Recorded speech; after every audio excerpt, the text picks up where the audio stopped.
Hello everyone. So this is quite interesting and worth a look. The website Texty, along with War Monitor on Telegram, has shared this graphic.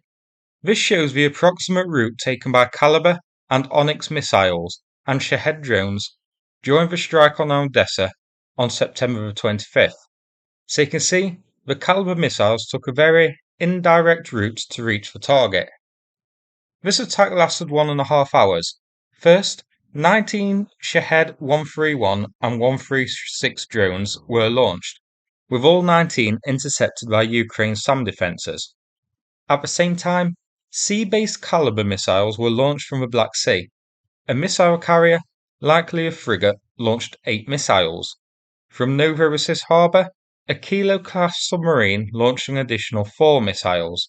Finally, a pair of Onyx missiles were launched from Crimea itself, using the Bastion P missile complex. This attack was aimed at coastal port and green infrastructure within Odessa city.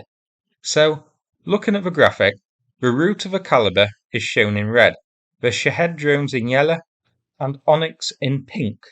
Now, I am a little confused as to the Onyx's route shown. The Onyx missile can be launched from naval ships, but the two reported here were said to be launched from Bastion P off the coast of Crimea itself. But these ones aren't really the ones of true importance here. We're looking at the Caliber missiles. So why the circular flight path as shown here? Well, this is primarily for the avoidance of air defense systems. So Russia's clearly done its research, likely using drones and possibly satellite imagery to pinpoint the rough locations of Ukraine's SAM batteries and SAM launchers.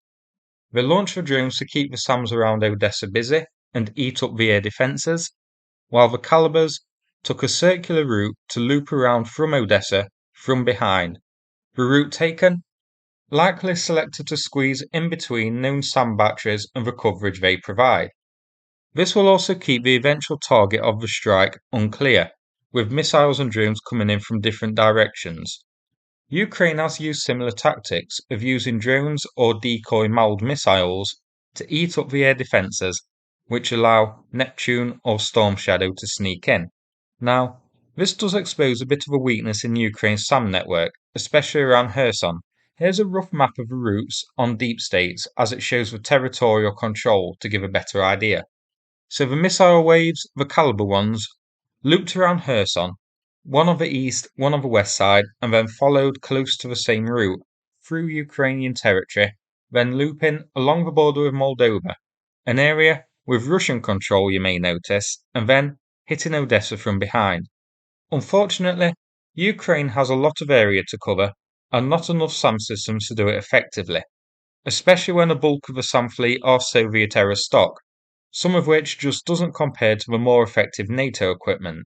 For example, long-range SAM systems, they have 250 S-300 and just 2 Patriot batteries, as well as 1 battery of SAMP-T. At least one of the Patriot batteries is covering Kyiv. I don't know where the second one is. But that means Ukraine's long-range SAM coverage is provided elsewhere by the S-300 system, which is pretty inferior to the Patriot. Medium range, the bulk of the SAM defensive force are Buks, which is a good system. The Buks have had a lot of success in Ukraine. But then, we are looking at small numbers of NATO-donated equipment, just 9 NASAMS batteries, 4 IRIS-T batteries, 1 battery of Hawks. It just isn't enough to effectively cover Ukraine, as the front lines need SAM coverage to defend against drones and close air support aircraft and helicopters. The big cities such as Dnipro, Kherson, Kyiv, Lviv, they need SAM coverage as well. The border needs SAM coverage. Key area bases and military sites, they need SAM coverage. So given the wide area and the number of targets which need covering, there are going to be gaps. And judging by the route these missiles went, Russia managed to find them. So Ukraine urgently needs more long-range SAM systems as soon as possible, because this shows, as effective as the Western SAMs might be, they can't cover everything. Not to mention, they can only carry a certain amount of missiles. If Russia launches enough drones or missiles to eat up the stock, then some will get through. So that's it for this video. Hope you found it interesting. If so, please click like and subscribe. I'd appreciate it. Thanks again, and take care everybody.